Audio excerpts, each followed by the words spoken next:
अच्छा जी, चले हम अपने लेक्चर की तरफ आते हैं। आज इंडो पाक कल मेरे ख्याल में तीसरा है, दूसरा या तीसरा ये लेक्चर है। इसके बाद बाकी हमारे पास चीज़ें और डिफरेंट आएंगी सब्जेक्ट्स। पाकिस्तान अफेयर्स का कल इंशाल्लाह वो भी एक लास्ट हमारे पास हो जाएगा। क्या कहते हैं, कॉन्स्टिट्यूशन का लेक्चर, ठीक है। वो ऑलरेडी यूट्यूब पे अपलोड है, उसको एक दफ़ा गो थ्रू भी कर लेना। लेकिन कल हम उसको अगेन, वो जुबैर ने लेक्चर उसके बारे में चीज़ें आपको बताई थी, और कल इंशाल्लाह जो है मैं उसको डिस्कस कर लूँगा आप लोगों के साथ। और यूएस हिस्ट्री की स्लाइड्स मेरे पास आ गई हैं। यूएस हिस्ट्री की स्लाइड्स मेरे पास आ गई हैं, मैंने उनके अंदर चेंजिंग करना है। मैंने उसके अंदर डाटा एंटर करना है, और उनको मतलब उनकी समझ लो प्रूफ रीडिंग करनी है, और उसके अंदर कुछ एमसीक्यूज ऐड करने हैं, कुछ सब्ट्रैक्ट करने हैं, ठीक है। 55 एमसीक्यूज हैं आपके यूएस हिस्ट्री की स्लाइड्स। तो वो मुझे आज नहीं कल मिली हैं, ठीक है। तो वीकेंड के ऊपर मेरी कोशिश होगी या आज या कल मैं उसको बेहतर कर लूँ, क्योंकि अभी मुझे फैब के जो करंट अफेयर्स हैं उनकी फाइल भी बनानी है। तो जोन से ये दो तीन काम है, तो मेरी उम्मीद कोशिश यही है कि इस वीकेंड पे हो जाए, या तो हफ्ते को आपका लेक्चर हो जाएगा यूएस हिस्ट्री का, या फिर हम इंशाल्लाह मंडे को कर लेंगे उसको, ठीक हो गया। होगा आपका लाजमी। स्लाइड्स मेरे पास आ गई हैं, तो आप लोगों ने घबराना नहीं। अच्छा जी, अमीर तैमूर इन्वेडेड इंडिया। ये एमसीक्यूज हमने आज, मेरे ख्याल में ज्यादातर एमसीक्यूज आपके जो हैं वो डायनेस्टीज के रिलेटेड होंगे, स्पेशली मुगल डायनेस्टी, ठीक है। मुगल डायनेस्टी जो से उसके रिलेटेड ज्यादा एमसीक्यूज होंगे। तो अमीर तैमूर को लास्ट टाइम हमने देखा था कि जब तुगलक डायनेस्टी की बारे में मैंने आप लोगों को बताया था, गयासुद्दीन तुगलक ने इसको फाउंड किया था। तो मैंने बताया था कि 1398 के अंदर अमीर तैमूर, जिसको तैमूर लंग भी कहा जाता था, तो इसने जो सा है नासिरुद्दीन तुगलक जो सा है उसके दौर के अंदर इंडिया को इन्वेड किया था अमीर तैमूर ने। सेंट्रल एशिया से ही आया था अमीर तैमूर। तो सी ऑप्शन हमारे पास इसकी करेक्ट हो जाएगी। Who was the founder of Syed dynasty. तो सैयद डायनेस्टी हमने लास्ट टाइम देखा था ममलूक डायनेस्टी, ठीक है। ममलूक डायनेस्टी 1206 से 1290 तक। फिर खिलजी आ जाते हैं, 1290 से लेकर 1320 तक खिलजी रहते हैं। फिर तुगलक, ये जो अभी हमने ऊपर देखा, ये 1320 से लेकर 1400 1320 से लेकर 1414 तक हमारे पास तुगलक रहते हैं। फिर तुगलक के बाद जो चौथी डायनेस्टी आती है वो हमारी सैयद या सादात डायनेस्टी होती है, ठीक है। सादात डायनेस्टी जो सी है ये 1414 से लेकर ये 1451 तक जो सा है वो रहते हैं। फिर 1451 से लेकर 1526 तक आप लोगों को पता है कि आपके फिर वो आ जाते हैं, लोधी डायनेस्टी आ जाती है, लोधी। तो हुआ the founder of Syed dynasty. तो सैयद डायनेस्टी की अगर हम बात करें तो खिजर खान जो से हैं वो इसके फाउंडर थे, बस। सैयद डायनेस्टी ज्यादा याद करने की जरूरत नहीं है, इसमें मैक्सिमम तीन चीजें अगर आपने याद रखनी है कि इसका सबसे जो फेमस रूलर, एक दफा पूछा गया था कि सैयद डायनेस्टी का सबसे फेमस रूलर जो है वो मुबारक शाह है। इसको सबसे ज्यादा लोग जानते हैं, और ये सबसे लॉन्गेस्ट टेन्योर भी इसी का है।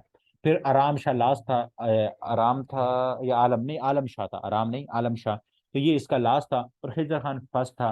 फर्स्ट और लास्ट और ये लॉन्गेस्ट, ये तीन ही बंदे हैं, इनको याद कर लो। उसके अलावा इसमें कोई ऐसा इंपॉर्टेंट याद करने की जरूरत नहीं है। Agra city was build by. तो आगरा सिटी जो सा ये याद रखना है आपने, लोधी डायनेस्टी के अंदर बना, सिकंदर लोधी ने बनाया था जी, ए ऑप्शन। सिक, सिकंदर लोधी जो सा है उसको फाउंडर ऑफ आगरा सिटी भी कहते हैं, जहां आपका ताजमहल भी है। तो अभी मैंने आपको बताया कि जो सैयद डायनेस्टी थी उसके बाद क्या आ गई आपकी, उसके बाद आपकी आ गई जी लोधी डायनेस्टी। और ये लोधी डायनेस्टी के बारे में याद रख लो, ये फर्स्ट अफगान डायनेस्टी थी। ये पहली अफगान डायनेस्टी थी जिसने यहाँ रूल किया था, वो क्या थी, लोधी डायनेस्टी थी, लोधी डायनेस्टी।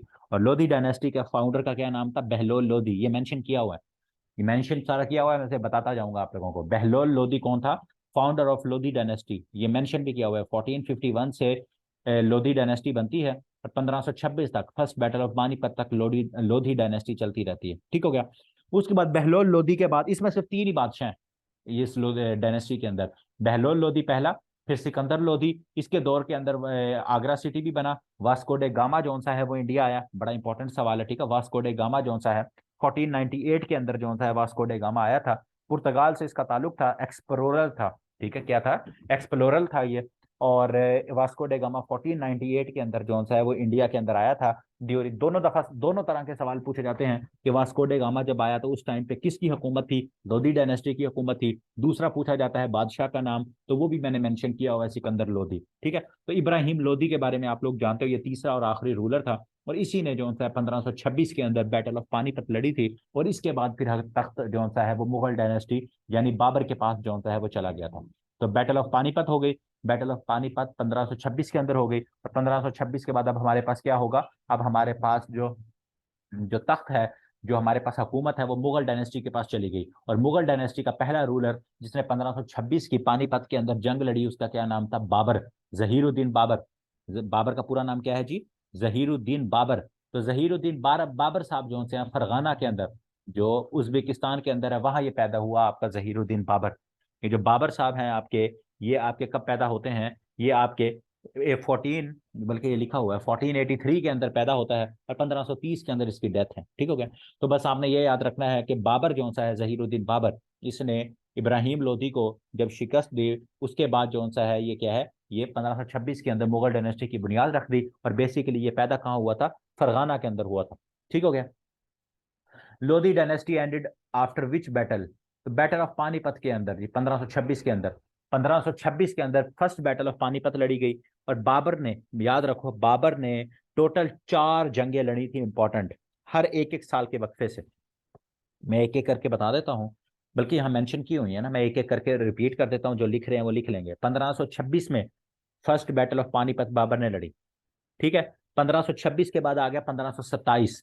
1527 में बाबर ने लड़ी बैटल ऑफ खानवा, ये मेंशन है, battle of Khanwa. Battle of Khanwa लड़ी राणा सांगा के खिलाफ, 1527 के अंदर राणा सांगा के खिलाफ लड़ी। ठीक हो गया?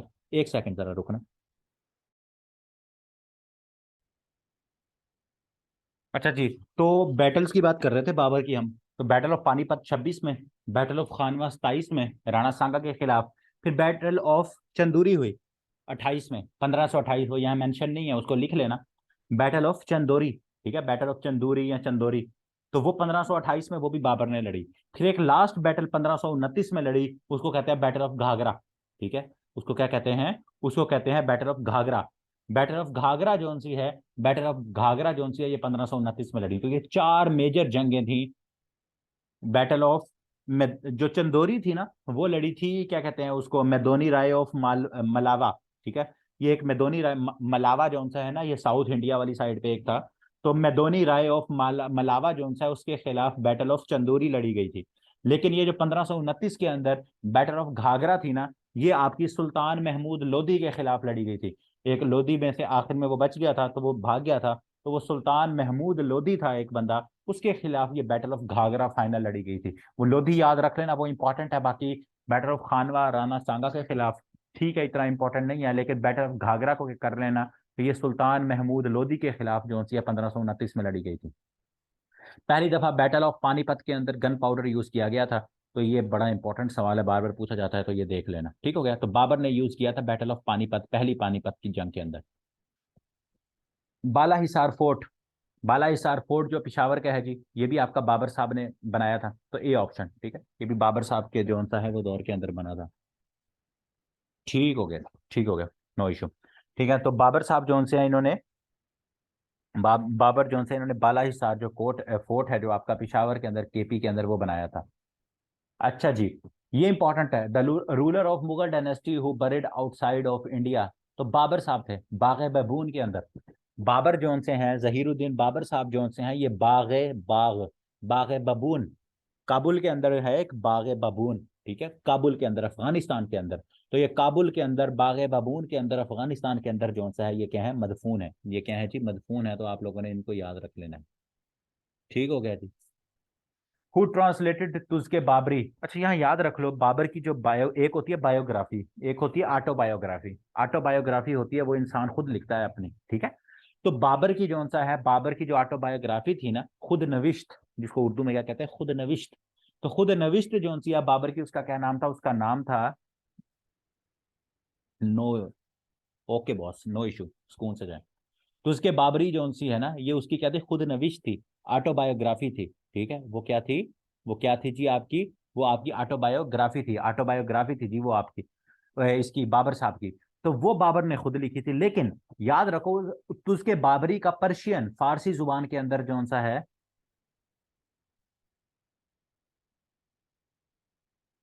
आप पीती से मुतलम, अच्छा, ये समझ नहीं आई। अच्छा, तो पर्शियन लैंग्वेज जो है ना, फारसी लैंग्वेज में इसका जो तर्जुमा हुआ, वो फिर अब्दुल रहीम खान ने किया, और उसका फिर नाम क्या है? उसका नाम है बाबरनामा। ठीक है? तो उसके बाबरी जो सी है, ये खुद बाबर साहब ने लिखी थी, और जो बाबरनामा है वो भी उसी की ही बायोग्राफी है। ठीक हो गया। लेकिन अब्दुल रहीम खान साहब जो से हैं, अब्दुल रहीम खान साहब जो से उन्होंने जो सा है वो लिखी थी।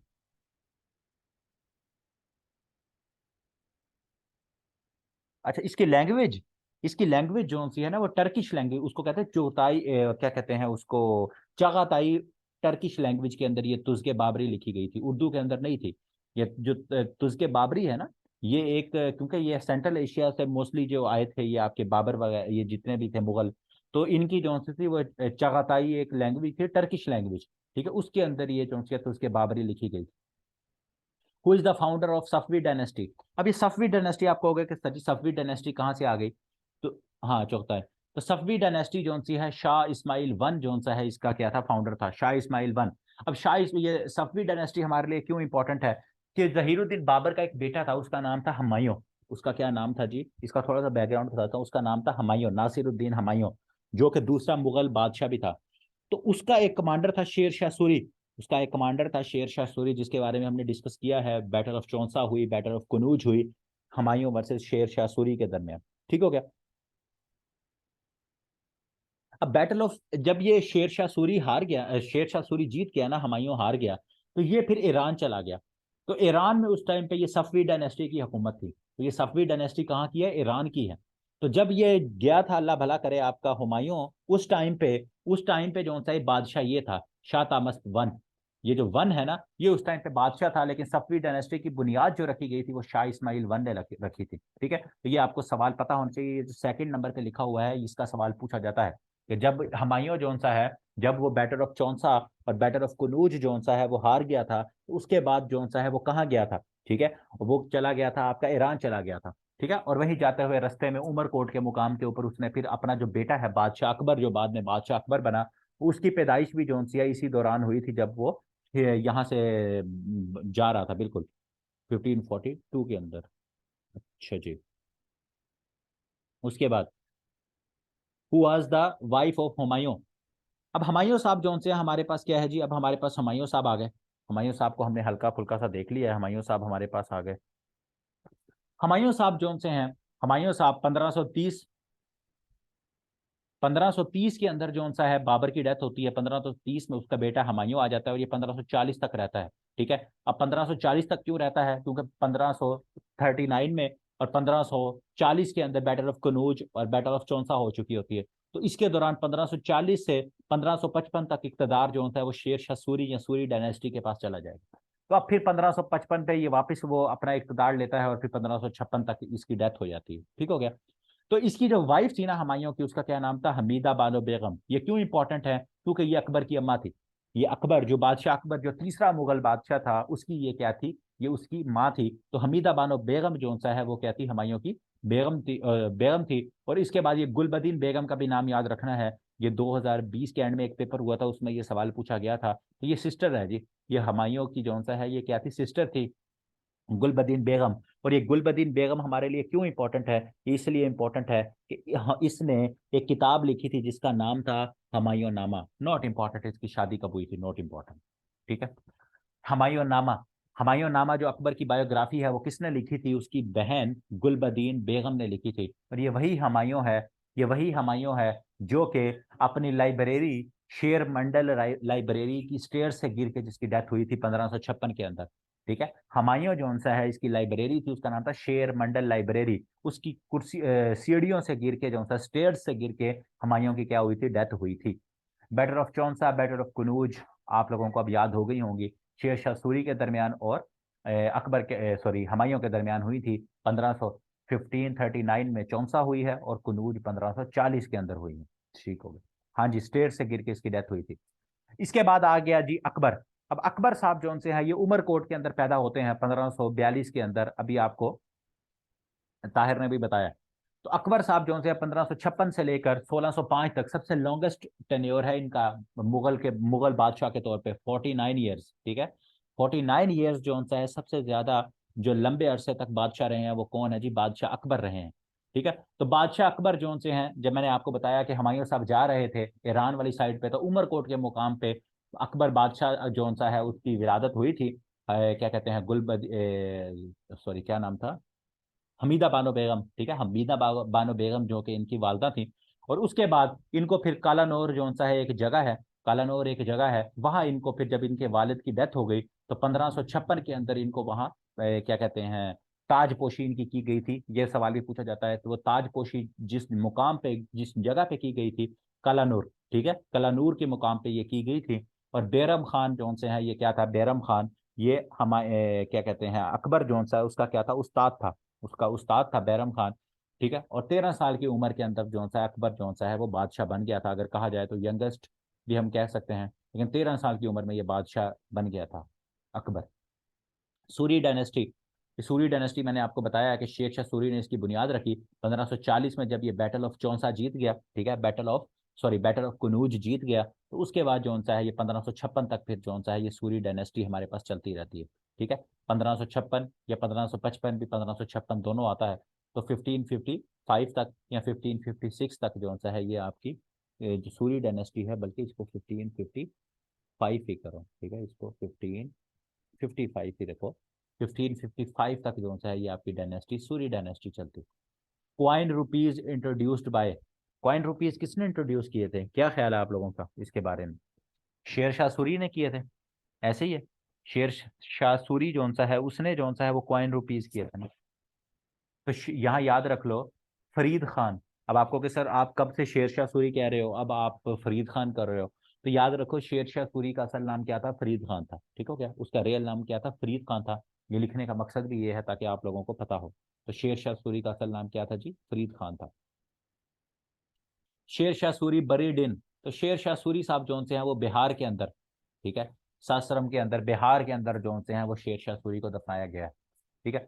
1545 के अंदर जो सा है वो इनकी डेथ हुई थी, कालीनगर जो फोर्ट है उसको डिफेंड करते हुए वहां इनकी डेथ हुई थी, लेकिन इनको बिहार के अंदर सासाराम एक जगह है, वहां जो सा है शेर शाह सूरी या फरीद खान साहब जो से हैं वो क्या है, वो आपके वहां दफन है बिहार के अंदर। Humayun died in his library, तो ये मैंने आपको बताया है कि शेर मंडल लाइब्रेरी, ठीक है, शेर मंडल लाइब्रेरी 1556 के अंदर जो सा है ये हमायूं साहब जो हैं वो शेर मंडल लाइब्रेरी के अंदर स्टेयर्स से गिर के जो था इसकी डेथ हुई थी।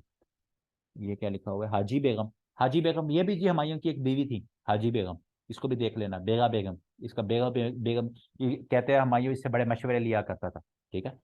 या हमीदा बानो बेगम तो सिर्फ इस वजह से मशहूर है ना कि वो उन्होंने अकबर की माँ थी वो, ठीक है। लेकिन ये जो बेगा बेगम है, कहते हैं ये इसका बड़ा कंट्रोल था कोर्ट के ऊपर, हाजी बेगम इनको कहा जाता था, ठीक है, हाजी बेगम, तो इसका भी बड़ा कंट्रोल था हमायूं के ऊपर, ये भी उनकी एक बेगम थी, बेगा बेगम। हु वाज महामंगा, महामंगा जो सी हैं, महामंगा, महामंगा जो सी हैं ये अकबर से इनका ताल्लुक है, महामंगा का ताल्लुक जो सा है किसके दरबार से है, किस बादशाह से है, अकबर से है जी। अकबर की ये फोस्टर मदर भी थी, उसको पॉलिटिकल एडवाइस भी देती थी, क्यों, क्यों पॉलिटिकल एडवाइजर और ये फोस्टर मदर थी, क्योंकि अकबर 13 साल की उम्र में जो सा है उसको तख्त मिल गया था, तो उसको एडवाइजर ज्यादा चाहिए थे। उनकी कोर्ट नर्स भी थी, ठीक है, तो अकबर वो जो दवाइयाँ शवाइयाँ भी देती होती थी। तो ऑल ऑफ दीज हमारे पास क्या हो जाएगा, ऑल ऑफ दीज, तो all of these foster mother भी थी, पॉलिटिकल एडवाइजर भी थी, कोर्ट नर्स भी थी, तो ये सारी चीजें जो होती है महामंगा थी, किसकी जी, अकबर साहब की।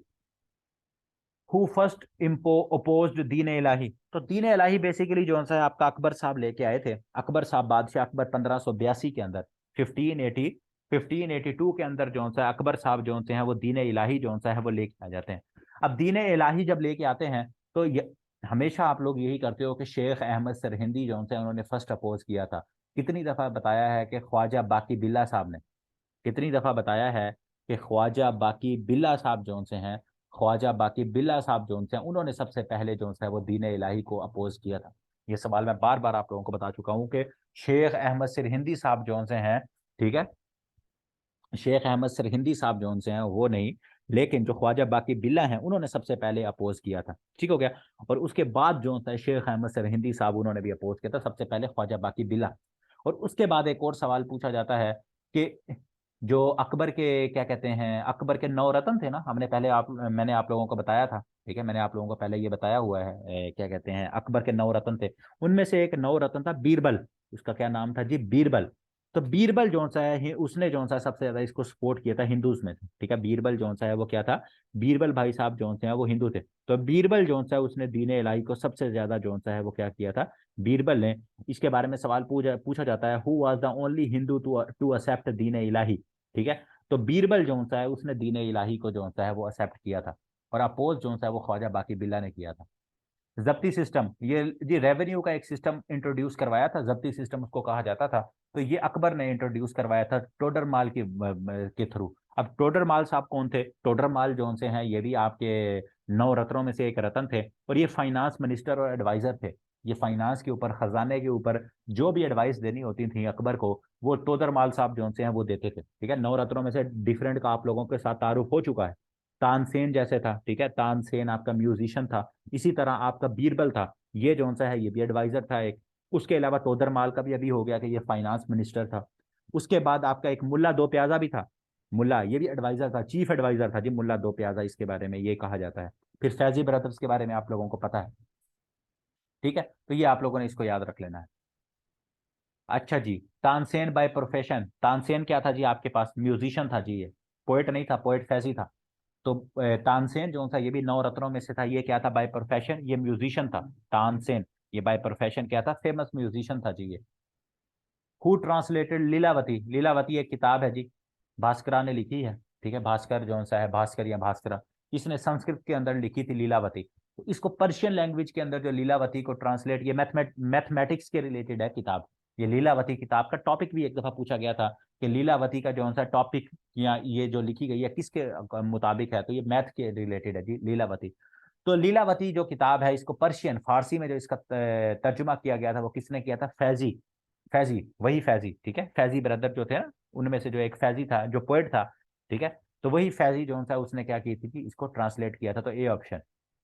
सती वाज प्रोहिबिटेड बाय, सती जो सी है हिंदुइज्म के अंदर एक रस्म थी जिसमें बीवी को जो सा है उसके जो खावंद है उसके मरने के बाद साथ जला दिया जाता था। तो अकबर ने जो सा है इसके ऊपर, सती के ऊपर क्या है, पाबंदी लगा दी थी। तो ए ऑप्शन, ठीक है। और अकबर के हवाले से मैं पहले आप लोगों को बता भी चुका हूँ, इसने जिजिया भी अबॉलिश किया था। ठीक है, जिजिया जो कि कुतुबुद्दीन ऐबक के दौर के अंदर लगा था, उसको एबॉलिश किसने किया था जी? अकबर ने किया था। अकबर ने एबॉलिश किया था, फिर औरंगजेब ने आकर दोबारा री इम्पोज कर दिया था। फिर उसके बाद फरूख सियार आया था, उसने फिर दोबारा एबॉलिश कर दिया था। लेकिन ज्यादा आगे तक जाने की जरूरत नहीं है, बस ये दो तीन याद रख लो कि पहले लगा, अकबर ने एबॉलिश किया, फिर उसके बाद औरंगजेब ने उसको री इम्पोज कर दिया, और फिर एक बादशाह आया था फरूख सियार, उसने जो सा है वो फिर दोबारा उसको खत्म कर दिया। Who founded the city of Fatehpur Sikri? तो अकबर साहब ने जो सा है फतेहपुर सिकरी जो सा है वो क्या है, उसका फाउंडर कौन है हमारे पास? फतेहपुर सिकरी जो सा है वो हमारे पास अकबर है जी। वो हमारे पास क्या है? अकबर है। और इसी के अंदर अकबर ने एक बुलंद दरवाजा भी बनाया था फतेहपुर सिकरी के अंदर। गुजरात जो सा है, गुजरात की जहाँ आपका गुजरात का जो इलाका है उसको जब इसने फतह किया ना, जब गुजरात का इलाका इसने फतह किया, तो उसके बाद जो सा है इसने फिर यहाँ जो सा है वो क्या बनाया था, इसने क्या कहते हैं आपके बुलंद दरवाजा बनाया था गुजरात की फतह के ऊपर अकबर ने। ठीक हो गया, तो A option. Akbar tomb, Akbar का जो मज़ार है ना, अकबर का जो मज़ार है वो इंडिया के अंदर है, आगरा के अंदर। ठीक है, सिकंदरा आगरा के अंदर। तो वो जो सा है सबसे पहले अकबर ने खुद बनवाया था। अकबर ने जो सा है वो खुद बनवाना शुरू किया था, लेकिन फिर उसके बाद इसकी डेथ हो गई। तो इसका जो बेटा था जो कि बाद में बादशाह बना, जहांगीर, उसने फिर जो सा है उसको क्या किया था, कंप्लीट किया था। इसका जो बेटा था उसका क्या, चौथा मुगल रूलर जहांगीर, ठीक है, नासिरुद्दीन मोहम्मद जहांगीर। तो उसने फिर जो सा है अपने वालिद जो सा है उसकी क्या की थी, उसका ये जो मज़ार था उसको कंप्लीट किया था। और अकबर का मज़ार कहाँ है जी? आगरा के अंदर है, आगरा के अंदर। Chain of justice, chain of justice को कहते हैं उर्दू के अंदर जंजीर अदल।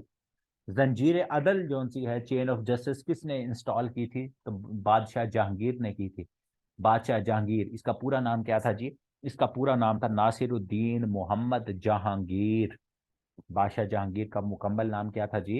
नासिरुद्दीन मोहम्मद जहांगीर। ठीक है, और इसको पेंटिंग्स का, आर्ट्स का बड़ा शौक था इस जहांगीर को। इसको प्रिंस शहजादा सलीम, इसी को ही कहते हैं, शहजादा सलीम भी बादशाह जहांगीर को कहते हैं। इसको पेंटिंग का, आर्ट्स का इसका बड़ा शौक था।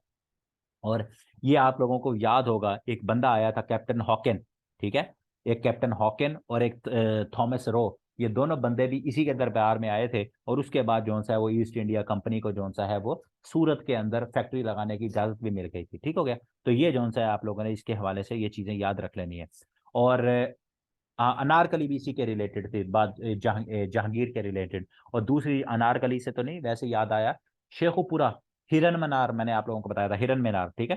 हिरन मीनार जो सा है वो भी इसी ने बनाया था, इसका जो क्या कहते हैं हिरन था उसकी याद के अंदर, वो यही बादशाह था। अच्छा जी, मकबरा जो सा है जहांगीर का कहाँ है, ये बड़ा इंपॉर्टेंट है, लाहौर के अंदर है जी, शदरा के अंदर, शादरा। शादरा के अंदर जाओ तो वहां जो सा है आपको बादशाह जहांगीर का मकबरा मिलता है, और वो इसका जो बेटा था और पांचवा जो बादशाह था शाहजहां, उसने बनवाया था, ठीक हो गया। तो लाहौर के अंदर है जी जहांगीर का मकबरा, जिसको शहजादा सलीम भी कहा जाता है, तो लाहौर के अंदर है जी इसका। उसके बाद एक वो भी पूछा जाता है अच्छा ये मुझे बताओ, अनारकली का मकबरा पता है कहाँ? अनारकली का मकबरा पता है किसी को? अनारकली का मजार जो सा है वो कहाँ है? ये अभी रिसेंटली, ये 2022 का सवाल है। कोई तुक्का लगा? शाबाश, शाबाश अस्मा, शाबाश। पंजाब सेक्रेटेरिएट लाहौर के अंदर, शाबाश, ठीक है। ये लाहौर के अंदर है अनारकली का मजार भी, ये पंजाब सेक्रेटेरिएट के अंदर है जी आपका, ठीक हो गया। ये आपने इसको याद रख लेना है, सही, हाँ पंजाब सेक्रेटेरिएट के अंदर, शाबाश। अच्छा जी, शहजादा खुरम, शहजादा खुरम जी बादशाह जहां शाहजहां का नाम था, ये वही शाहजहां जिन्होंने ताजमहल बनवाया था अपनी बीवी की याद में। तो शहजादा शाहजहां साहब जो उनसे हैं, उनका क्या नाम था, उनको शहजादा खुरम कहा जाता था। तो 1628 से लेकर 1658 तक इनका टेन्योर है।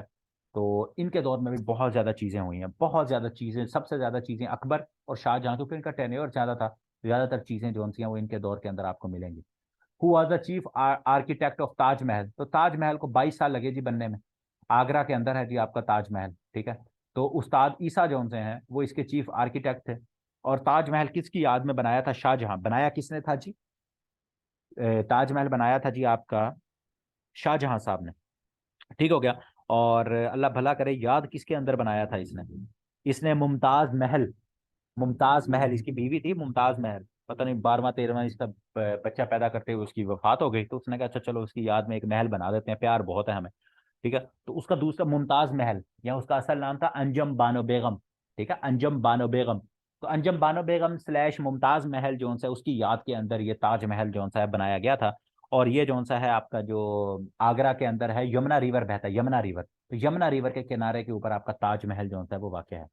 चुबरजी गार्डन, चुबरजी गार्डन जो सा है आपका चुबरजी, लाहौर के अंदर है जी।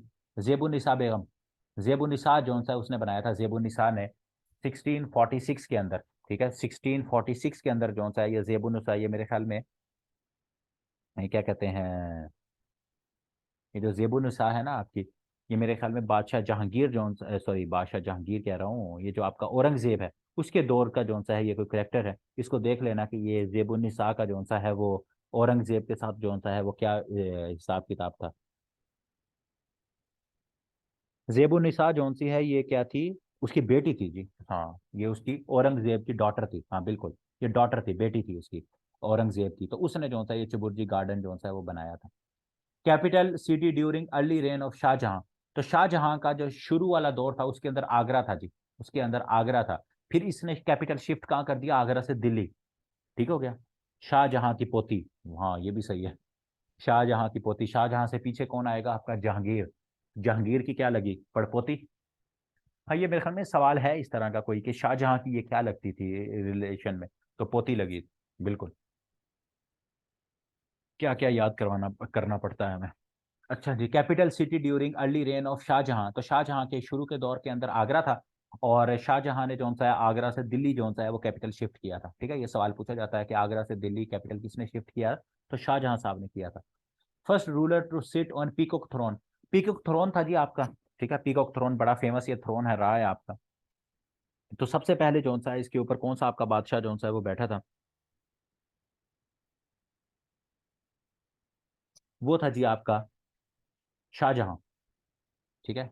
प्रिंस खुरम, शहजादा खुरम, ठीक है, ये जो शहजादा खुरम साहब है ना, ये आपके सबसे पहले पीकॉक थ्रोन के ऊपर बैठे थे। और लास्ट कौन था जी इसके ऊपर बैठने वाला? मोहम्मद शाह रंगीला, मोहम्मद शाह रंगीला जो सा है वो आपका क्या था? मोहम्मद शाह रंगीला जो सा है वो आपका सबसे लास्ट के ऊपर जो सा है वो क्या है? मोहम्मद शाह रंगीला सबसे आखिरी रूलर था जो कि पीकॉक थ्रोन के ऊपर बैठा था, ठीक है, मोहम्मद शाह रंगीला। बैटल ऑफ समूगढ़, बैटल ऑफ समूगढ़ जो सी है ये किस किस के दरमियान लड़ी गई थी? इसका ईयर याद रखना है, लेना है आपने, 1658 के अंदर। अच्छा अब यहाँ एक चीज याद रख लो थोड़ी सी, ताकि आप लोगों को याद हो जाए कहानी। शाहजहां के वैसे तो बेटे ज्यादा थे, लेकिन फेमस बेटे जो तख्त के लिए जिनकी जंग हुई ना, वो दो थे। एक थे औरंगजेब आलमगीर और एक था दारा शिको। ठीक है, एक क्या था, दारा शिको, और एक था औरंगजेब आलमगीर। तो औरंगजेब आलमगीर और दारा शिको के दरमियान तख्त की जो जंग हुई उसको क्या कहते हैं, बैटल ऑफ समूगढ़ कहते हैं। उसको क्या कहते हैं, बैटल ऑफ समूगढ़ कहते हैं। तो ये किस किस के दरमियान हुई थी, औरंगजेब आलमगीर और दारा शिको। ये दोनों क्या थे, ये दोनों शाहजहां के बेटे थे। ठीक है, और उसके बाद दारा शिको मारा गया, और औरंगजेब आलमगीर जो सा है वो क्या है, फिर छठा जो सा है वो मुगल रूलर जो सा है वो बन गया। अच्छा जी, Dara Shikoh was the disciple of the disciple, आपका जो सा डिसाइपल, शागिर्द को कहते हैं। ठीक है, तो मियाँ मीर का भी शागिर्द, मियाँ मीर जो से हैं ये बड़े बुजुर्ग, ये भी बड़े इंपॉर्टेंट है। और शेख चली, ठीक है, शेख चली जो से हैं, ये दूसरे शेख चिली, अब्दुल करीम अब्दुल रजाक इनका पूरा नाम था। इन दोनों का जो सा है वो क्या है, दारा शिको जो सा है वो क्या था, शागिर्द था। बड़ा जो सा है मुफक्किर, और क्या कहते हैं, अल्लाह भला करे उसको, बहुत ज्यादा जो सा है वो आपका जिसे कहते हैं ना फिलोसफर टाइप जो सा है ये बंदा था आपका दारा शिको। तो उसके उस्ताद भी उसी तरह के थे कि शेख चिली जो सा ये भी बड़ा मुफक्कर बंदा था, और मियाँ मीर भी जो से हैं इनकी ये भी एक उस्ताद बंदे थे। तो उस तरह का जो सा ये दारा शिको बंदा था। लेकिन फिर जो सा है ये बैटल ऑफ समूहगढ़ के अंदर अपने भाई के हाथों मारा गया। Badshahi mosque completed in which year, तो 1673 के अंदर। और ये बनाई किसने है जी बादशाही मॉस्क आपकी, बादशाही मॉस्क जो सी है ये औरंगजेब आलमगीर, जो अभी ऊपर दारा शिको के साथ बैटल ऑफ समूगढ़ लड़ रहा था ना, उसी वो जो बैटल अपने भाई को मार के उसने कहा चलो एक बादशाही मस्जिद बना देते हैं। तो बादशाही मस्जिद जो सी है वो औरंगजेब आलमगीर ने बनाई थी 1673 के अंदर। बीबी का मकबरा, बीबी का मकबरा जो सा है ये भी औरंगजेब ने बनाया था अपनी बीवी दिलरास बानो बेगम की याद के अंदर। ये क्या थी, दिलरास बानो बेगम, ये औरंगजेब की क्या थी जी, बीवी थी। अभी हमने पहले जेबुन निसा को देखा जिसने चुबुर्जी बनाई, ठीक है, वो कौन थी, वो इसकी बेटी थी और शाहजहां की पोती थी।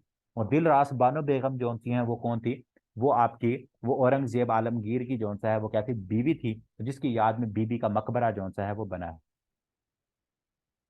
Reference to Mughal dynasty, the shortest tenure belongs to which ruler, Rafiuddarajat. सबसे कम छोटा सा बच्चा था जी ये रफीउद्दौराजात। तो थोड़े से दिन जो सा है ये दो ढाई ढाई तीन महीने जो सा ये रहा। तो डी ऑप्शन हमारे पास। Real name of Mohammad Shah Rangila, Mohammad Shah Rangila के दौर में सबसे इंपॉर्टेंट बैटल लड़ी गई थी, बैटल ऑफ करनाल, ये नीचे है। तो जो मोहम्मद शाह रंगीला है ना, ये बड़ा रंगीन बादशाह था। तो रोशन अख्तर इसका असल नाम था जी। मोहम्मद शाह रंगीला जो सा है इसका असल नाम क्या था जी, मोहम्मद शाह रंगीला का असल नाम था जी रोशन, रोशन अख्तर, रोशन अख्तर जो सा है वो इसका नाम था जी। अच्छा जी, battle of Karnal, battle of Karnal लड़ी गई नादिर शाह के दरमियान और रोशन अख्तर के दरमियान। ये जो मोहम्मद शाह रंगीला है ना, मोहम्मद शाह रंगीला के दौर के अंदर नादिर शाह आ गया, नादिर शाह ने आके हमला कर दिया। और रोशन अख्तर साहब जो से मोहम्मद शाह रंगीला साहब बैठे हुए थे, और ये कह रहे थे हनूज दिल्ली दूरस्त, ठीक है, दिल्ली अभी बहुत दूर है, अभी कहाँ आएगा नादिर शाह। तो वो फिर पता लगा कि वो नादिर शाह आ गया। तो ए ऑप्शन ठीक है। तो बैटल ऑफ करनाल किस किस के दरमियान लड़ी गई, आपके मोहम्मद शाह रंगीला और नादिर शाह। और बेसिकली नादिर शाह कहाँ से आया था, नादिर शाह आपका ईरान से आया था हमला करने 1739। ये बड़ा इंपॉर्टेंट है, ये तीनों चारों चीजें डिफरेंट तरह से सवाल पूछ लिए जाते हैं। अब इसी को ही तोड़ मरोड़ के पूछ लिया जाएगा कि नादिर शाह किसके दौर में आया, नादिर शाह जो सा है वो उसकी जंग किसके साथ हुई, उस जंग का नाम बताओ, जंग कब हुई। तो यही सवाल आ जाके पूछ लिए जाते हैं। बिल्कुल ऐसे ही कहा जाता है इसके बारे में। ना बड़ा शौकीन मिजाज बंदा था ये आपका Mohammad Shah Rangila. Last king of Mughal dynasty, तो आखिरी बादशाह कौन था जी मुगल डायनेस्टी का, बहादुर शाह जफर, जिसको 2 गज जमीन भी ना नहीं मिली थी कुएं यार में, ये वही बादशाह है जी। बहादुर शाह जफर साहब जो से हैं, बहादुर शाह जफर, बहादुर शाह जफर सेकंड। इसका असल नाम पूरा नाम क्या था, अबू जफर सिराज, सिराजुद्दीन मोहम्मद, ठीक है, अबू जफर याद रख लो, अबू जफर, या अबू जफर सिराज याद रख लो इसका नाम। ठीक है, तो अबू जफर, जफर है या मुजफ्फर है पता नहीं, इस तरह का नाम है, लेकिन देख लेना अबू जफर ही है। ठीक हो गया। तो रंगून के अंदर, रंगून के अंदर, यंगून के अंदर जो सा इनकी डेथ हुई थी 1862 के अंदर, 1862 के अंदर जो सी है इनकी डेथ होती है। ठीक है, और ये रंगून जो सा है बेसिकली कहाँ है आपका, उस टाइम पे बर्मा होता था, और आज के दौर में म्यांमार है जहाँ मार्शल लॉ लगा हुआ है। वहां जो सा है इनको कैद के अंदर डाला गया था, और वहीं रंगून के अंदर इनकी क्या हुई थी, डेथ हुई थी आखिरी मुगल बादशाह की, जिसका क्या नाम था, बहादुर शाह जफर सेकंड। अच्छा जी, परसेप्टिबल टू एयर, जो कानों को अच्छा लगे, ऑडिबल, जो कानों को सुनो तो उसको क्या लगे जी, अच्छा लगे। A speech delivered without preparation extempore, कल भी देखा था हमने, ठीक है। एक्सटेम्पोर, वर्बोस भी देखा था, जरूरत से ज्यादा जो सा है वर्ड्स का यूज करना। एग्जॉर्बिटेंट, एक्सेसिव, एग्जॉर्बिटेंट का क्या मतलब है, किसी चीज की ज्यादती होना। इसका एंटोनिम क्या होगा, इसका एंटोनिम होगा स्कैरसिटी। स्कैरसिटी, किसी चीज की कमी होना, स्कैरसिटी, ठीक हो गया। तो ये आप लोगों ने देख लेना है, बल्कि ये आ गया। डेट, लैक, डेथ का क्या मतलब होता है, कमी होना किसी चीज की, किसी चीज की कमी होना। स्कैरसिटी, रिडक्शन, ये डेट जो होता है ये किसका फिक्स एंटोनिम हो जाएगा, एग्जॉर्बिटेंट का हो जाएगा, ठीक हो गया। तो ये दोनों जो से एक दूसरे के क्या हैं, मुतजाद हैं, मुतजाद। अच्छा जी, अच्छा जी।